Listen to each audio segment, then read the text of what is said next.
Madame, Monsieur, Yaorana et bienvenue dans ce journal du mardi 12 novembre à la une de l'actualité. Connectivité maritime et cybersécurité au cœur du 9e forum de l'économie bleue. Et quels sont les risques et les enjeux pour les acteurs du secteur? Réponse au début de ce journal. Une nouvelle taxe risque d'alourdir la fiscalité du transport aérien. En attendant de savoir si elle sera appliquée aux Fénois, nous allons faire un point sur le secteur et sur les perspectives de la compagnie Air Tahiti avec son PDG. Philippe Marie est notre invité. Reivave fait partie des quelques îles du Fénois où il n'y a presque pas de réseau.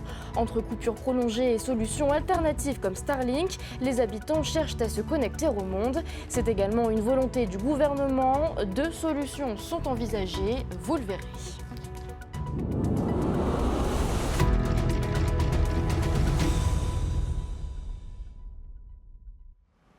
C'est un rendez-vous incontournable pour les acteurs du monde maritime. Le 9e forum de l'économie bleue a débuté ce matin avec la numérisation des opérations et des infrastructures toujours plus connectées. La cybermenace est l'affaire de tous. Athéna Milcam, Veitiare Nauta.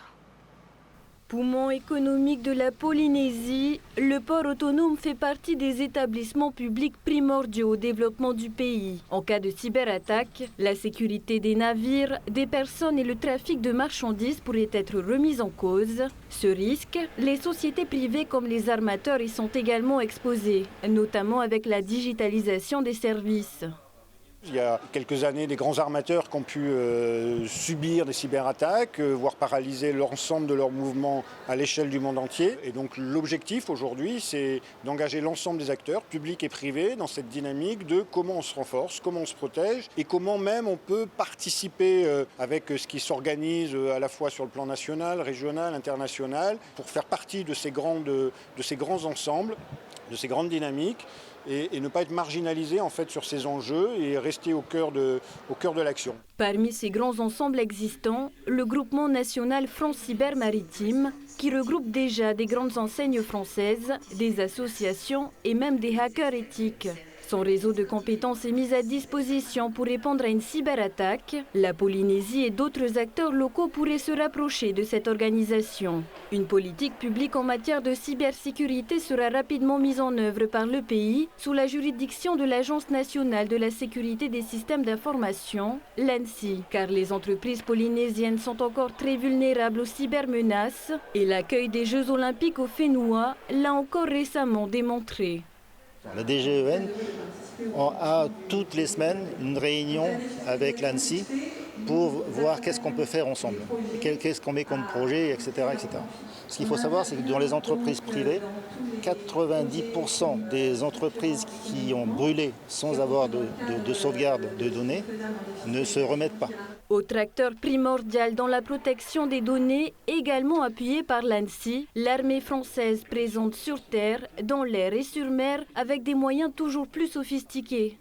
Ces attaques relèvent des défis particuliers en Polynésie de par l'élongation des îles de la Polynésie. Prendre l'exemple par exemple d'attaques menées sur des câbles sous-marins, la difficulté pour intervenir rapidement, réparer rapidement ces câbles sous-marins. Donc c'est vraiment un défi particulier si des attaques de ce type sont menées sur les câbles sous-marins. Et le sujet ne cesse de prendre de l'ampleur au Fénois où les géants du net comme Google sont déjà prêts à s'implanter. Et on poursuit avec cette bonne nouvelle. La grève du CHPF qui devait entrer en vigueur aujourd'hui n'aura finalement pas lieu. Le préavis déposé le 6 novembre par le syndicat élargi des médecins anesthésistes réanimateurs affiliés à Atiaïmoa dénonçait notamment la dégradation de leurs conditions de travail. Les syndicats et les autorités de santé ont finalement trouvé un accord hier soir à l'issue d'un long week-end de négociations. On écoute les précisions de Julien Urig, permanencier à Atiaïmoa. Il est au micro de Naya Bennett et Hereo Teariki. Cet accord il porte sur 2 temps. Un premier temps qui va permettre d'améliorer les conditions horaires des médecins anesthésistes réanimateurs dans un temps court et dans un cadre légal qui est contraint. Et ensuite un deuxième partie d'accord qui va porter sur des travaux visant à modifier le statut des praticiens hospitaliers de médecine anesthésiste et réanimation afin d'améliorer là aussi leur temps de travail. Et ça, c'est des travaux qui vont s'étaler sur une longue période parce que là, on va rentrer sur des travaux pour des modifications de texte. Autre mouvement social, mais lui n'a pas encore trouvé d'issue, celui de la polyclinique de Paof-Hey. Le personnel est entré en grève aujourd'hui. Il demande entre autres une hausse des salaires et une révision du plafond de la prime d'ancienneté. Voyez ces explications de Hereaute Ariki et Naya Bennett. Travailler plus pour gagner moins. Hors de question pour ces grévistes qui dénoncent une surcharge de travail à la clinique, de quoi conduire à des démissions et faute de remplaçants, les congés sont difficiles à poser. Et si des négociations ont bien eu lieu ce long week-end, la contreposition de la direction n'a pas fait l'unanimité. Quand on dit que on balaye les trois, le point 3 et le point 4, surtout pour nos aînés qui ont fait tant d'années ici, il n'y a pas de reconnaissance. Et c'est quoi 12 000 francs? Il nous a proposé 4 000 francs. C'est vraiment une honte. Donc pour nous, on va durcir et on va tenir les 4 points qui sont là. Au-delà d'une hausse du salaire de base, les grévistes demandent aussi une mutuelle, une révision du plafond de la prime d'ancienneté et enfin de meilleures indemnités de départ à la retraite avec 2 mois et demi de salaire en plus. Nous avons expliqué nos propositions, nous avons clairement clarifié l'ensemble des points et expliqué l'ensemble des points qui étaient sur le préavis de grève. Maintenant, c'est à l'établissement d'y répondre ou de faire une offre qui soit acceptable. Du côté de la direction pourtant, impossible de proposer beaucoup plus que 4 000 francs par salarié. Une augmentation qui correspond selon elle à un effort budgétaire de 14 millions de francs. Elle déplore enfin une grève qui aurait pu être évitée. Une taxe va alourdir la fiscalité du transport aérien dès le 1er janvier. Elle pourrait ne pas être appliquée chez nous puisqu'un sous-amendement a été adopté à l'Assemblée nationale lors de l'examen du projet de loi de finances 2025. Il prévoit d'exonérer les Outre-mer de cette taxe. La Polynésie ne serait donc pas concernée par cette hausse des prix à condition que ce même texte soit adopté par le Sénat. Problème, les députés ont rejeté aujourd'hui la partie recettes du budget 2025, ce qui a fait tomber le sous-amendement qui ne passera pas au Sénat. Selon nos informations, nos sénateurs polynésiens devraient tout de même le porter. Nous allons justement parler du secteur aérien et de son avenir avec notre invité, le PDG d'Air Tahiti Nui, Yaorana Philippe-Marie. Bonsoir Emma, bonsoir à tous vos auditeurs qui nous regardent. Et si le sous-amendement n'est pas adopté au Sénat et que la taxe est appliquée en Polynésie, dans quelle mesure cela mettrait en difficulté le secteur de l'aérien local ? Il est certain que si cette taxe était maintenue, ça réenchérirait la destination de la Polynésie française, ce qui ne serait pas bon pour la destination, qui est déjà une destination assez chère globalement. Donc nous espérons qu'effectivement la navette entre l'Assemblée nationale et le Sénat et après la vérification par le Conseil constitutionnel arrive à valider l'exonération pour les collectivités locales, en tout cas en termes de compagnie et de destination, de cette taxe. Car encore une fois, ça ne serait qu'au détriment de notre destination qui n'a pas besoin de ça. Il y aurait donc de lourdes conséquences pour vous. Ce soir, vous tirez un petit peu la sonnette d'alarme en quelque sorte.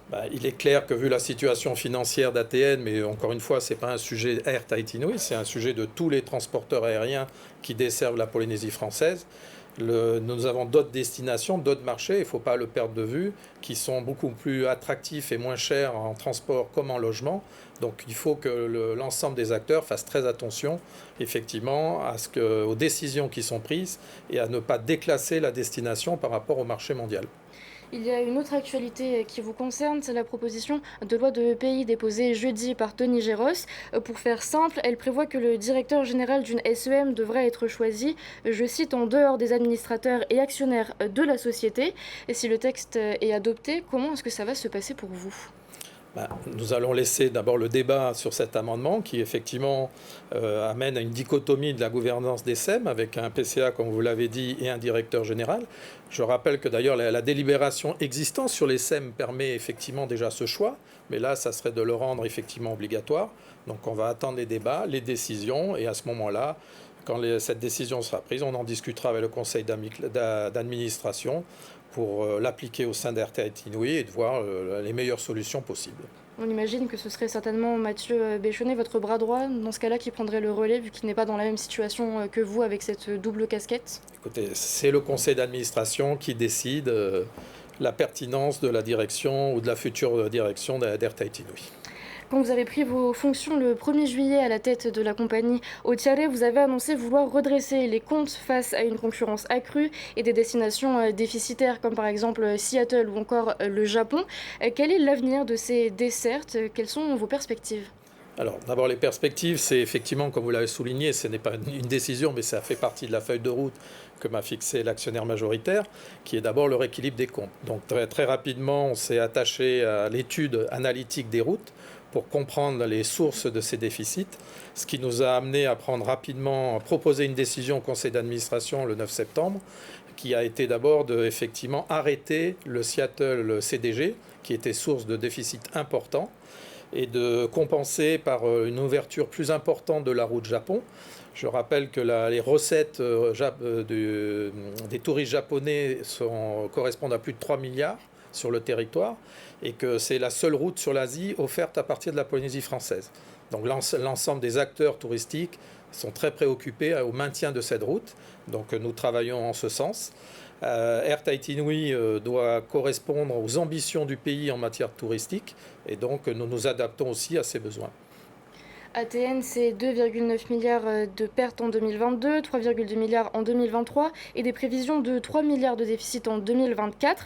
Le rapport de la CTC pointe du doigt le pilotage contradictoire de la compagnie par le pays, notamment à travers sa politique d'ouverture du ciel et par son manque de développement touristique. Est-ce que c'est le même constat que vous faites? Ça met votre compagnie en difficulté?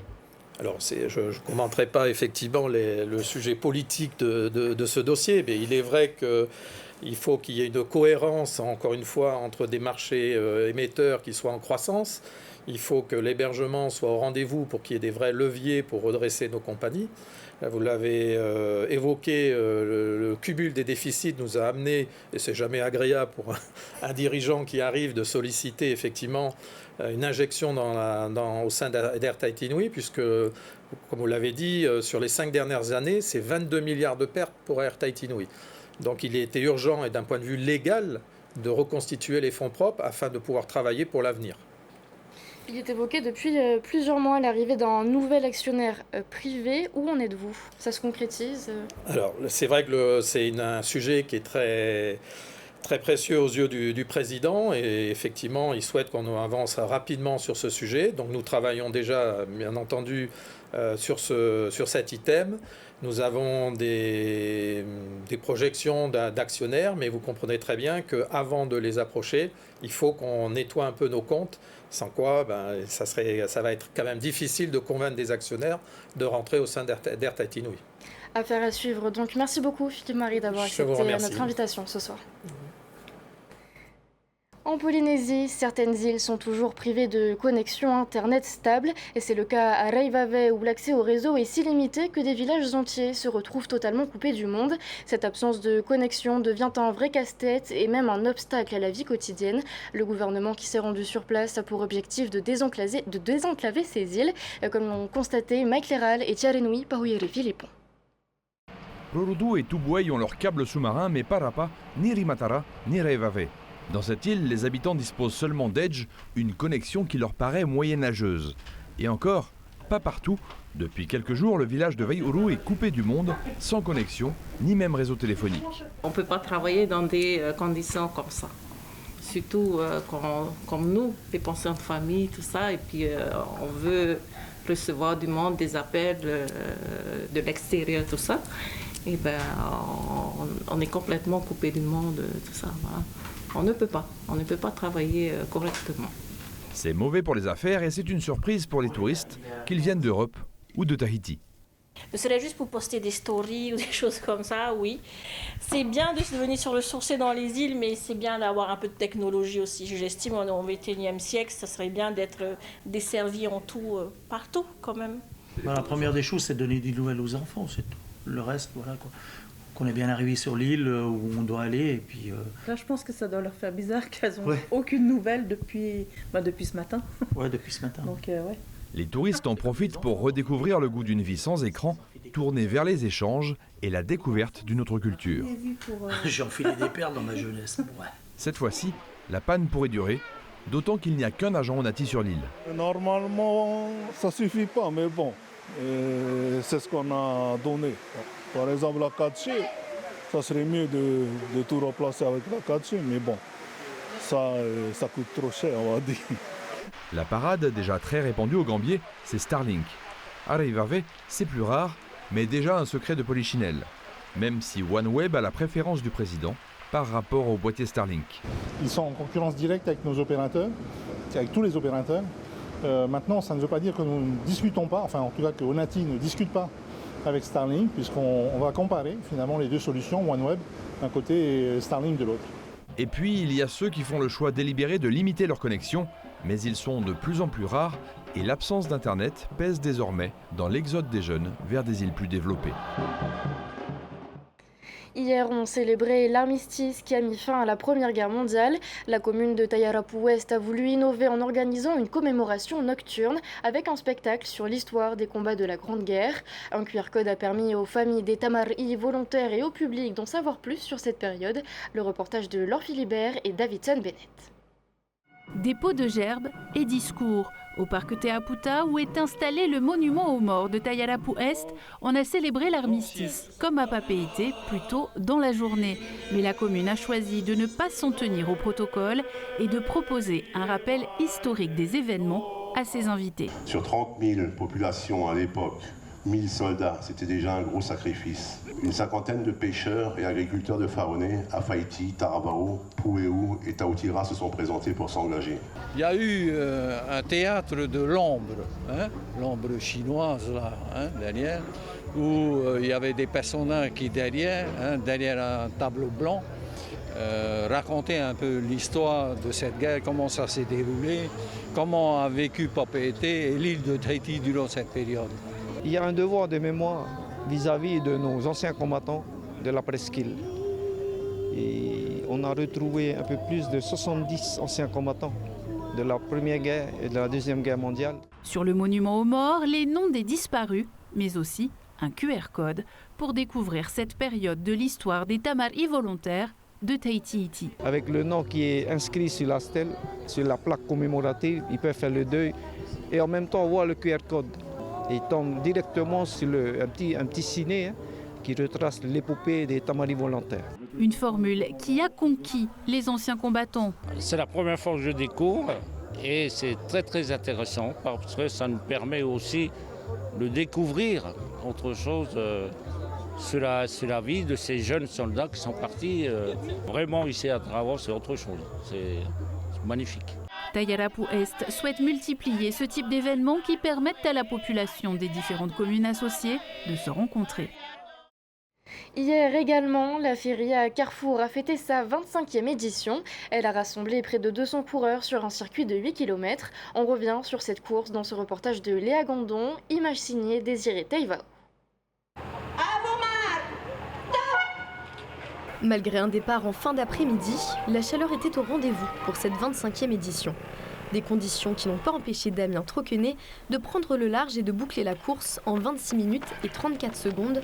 Ouais, un bon chrono, voilà. Après la grosse semaine de la semaine dernière, là, 180 km parcourus. Ouais, on est un peu bicorexie du bitume, on va dire. Cette semaine, j'ai fait un peu plus léger et puis là, je voulais tester un peu la vitesse de course, quoi.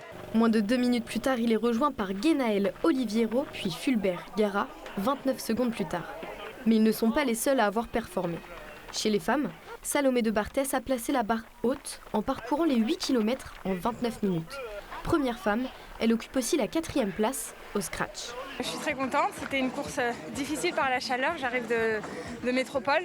Ça fait 2 semaines que je suis là, donc c'est vrai que c'était une bonne entrée en matière sur le territoire. C'est parti vite, j'ai un peu ce défaut-là, c'est de partir et de suivre l'allure. Je l'ai un peu payé à mi-course et puis après j'ai été capable de relancer sur les 4 derniers kilomètres. Prochain rendez-vous à Papeete pour les amateurs de course à pied, l'Equiden.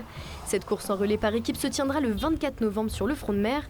Elle sera suivie par l'ATN Urban Run, 2 courses de 4,5 et 9 km. Et c'est la fin de ce journal. Merci de l'avoir suivi sur TNTV.